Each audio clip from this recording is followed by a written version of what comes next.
तो हज का बयान है। आयशा रज़ी अल्लाह तआला अन्हुमा जब हज़रत सल्लल्लाहु अलैहि वसल्लम जिहाद में शरीक होने की ख्वाहिश का इजहार किया तो उस बारे में इजाज़त तलब की तो आप सल्लल्लाहु अलैहि वसल्लम ने जवाब में फरमाया, औरतों का जिहाद हज है। उसका मतलब ये है कि जिहाद में बहुत सी तकलीफ होती हैं, उसका बर्दाश्त करना औरतों के बस का काम नहीं है, ये काम मर्दों का है। औरतें अगर उन कामों से बढ़कर ज़्यादा सवाब करना चाहें जो अपने घर में रहकर करती हैं तो उनमें हज करना चाहिए। हाँ, अगर जिहाद फ़र्ज़ ऐन हो जाए तो मर्द औरत सब पर लाजिम होगा। सही इब्न खज़ीमा में है कि हज़रत आयशा रज़ी अल्लाह अन्हा ने अर्ज़ किया, औरतों पर भी कई तरह का जिहाद है। आप सल्लल्लाहु अलैहि वसल्लम ने फरमाया, पर औरतों पर एक ऐसा जिहाद है जिसमें जंग नहीं, यानी उम्रा और हज।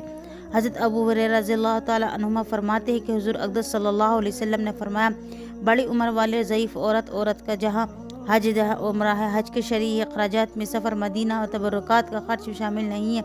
हिसाब लगाएं कि हमारे पास जायदाद और जेवर और नकदी की किस कदर मालियत है। अगर हज फ़र्ज़ होना हो तो उसकी अदायगी में बिल्कुल कोई कोताही ना करें। हज की फ़र्ज़ियत के लिए मुल्क शरीफ मक्का शरीफ तक सवारी से आने जाने का खर्चा और रास्ते के अखराजात का होना शर्त है। ये रकम बहुत ज़्यादा नहीं होती। तबरुकात जो ख़रीद कर लाते हैं, जो माल असबाब या रिश्तेदारों को तोहफ़ा देने के लिए ख़रीद कर लाते हैं, उन सबको हज ही के खर्च में शुमार करते हैं। ये गलत है, बल्कि एक मदीना मुनव्वरा आने जाने का खर्च ना हो, मक्का तक आने जाने की कुदरत हो तो उस सूरत में भी हज फ़र्ज़ हो जाता है। अलबत्ता फ़ीस मालिम व अखराजात हों जो हुकूमतों ने कानून लाजिम कर रखे हैं, उनका खर्च हज के खर्चे में शुमार होगा। कुछ बाज़ नेक ऐसे हैं जो हुकूमतों को उनका लेना दुरुस्त नहीं, लेकिन उनके बगैर चूँकि हुकूमत जाने से नहीं देते, इसलिए मजबूरन उनको खर्च भी ज़रूरत हज में शामिल होगा। वो जो मुझसे फरिश्ते दूर होते हैं। व अन अली रज़ियल्लाहु ताला अन्हु क़ाल क़ाल रसूलुल्लाह सल्लल्लाहु ताला अलैहि वसल्लम, ला तदखुलुल मलाइकतु बैतन फ़ीहा सूरतुन वला कल्बुन वला जंब।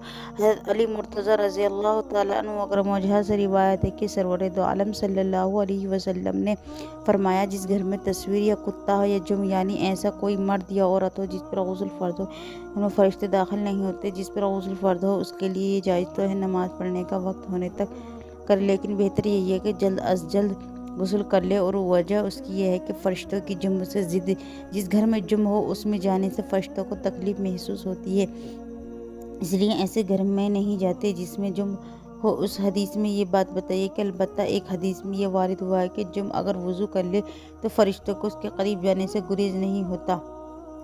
गुस्ल फ़र्ज़ हो जाने के बाद अगर गुस्ल करने में नफ्स सुस्ती करने लगे तो कम अज़ कम वज़ू कर ले, ख़ुसूसन रात को अगर ऐसी सूरत पेश आ जाए तो वज़ू करके सो जाएं और फिर फ़जर की अज़ान हो जाने पर गुस्ल करके नमाज़ फ़जर अदा कर लें।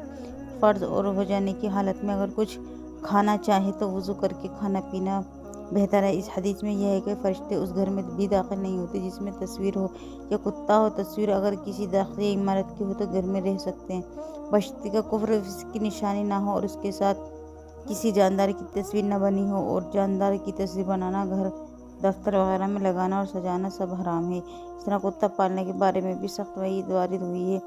शौकिया तौर पर कुत्ता पालने की सख्त ममानियत है, अलबत्ता खेती की हिफाजत, घर की हिफाजत, शिकार के लिए कुत्ता पाल सकते हैं। हदीस शरीफ में ये फरमाया कि फ़रिश्ते उस घर में दाखिल नहीं होते जिसमें तस्वीर या कुत्ता या जुम्ब हो। इससे रहमत के फ़रिश्ते मुराद है जो फ़रिश्ते अमाल लिखने की ड्यूटी अंजाम देते हैं या निकालने के लिए घर पर लगाए गए हैं। इनको तो हर जगह घर में जाना पड़ता है मगर कराहत के साथ जाते हैं। आजकल मुसलमानों पर ये मुसीबत सवार है क्योंकि देखा देखी तस्वीर भरा रखते हैं और शौकिया कुत्ते पालते हैं और अपने अमाल से रहमत के फ़रिश्तों को घर में आने से रोकते हैं। एक कुत्ता पालने वाला जब कुत्ते होते हुए घर में दाखिल नहीं होते तो हम हर वक्त कुत्ता घर में रखेंगे, फिर हमारी रूह फ़रिश्ता कैसे कब्ज़ करेगा?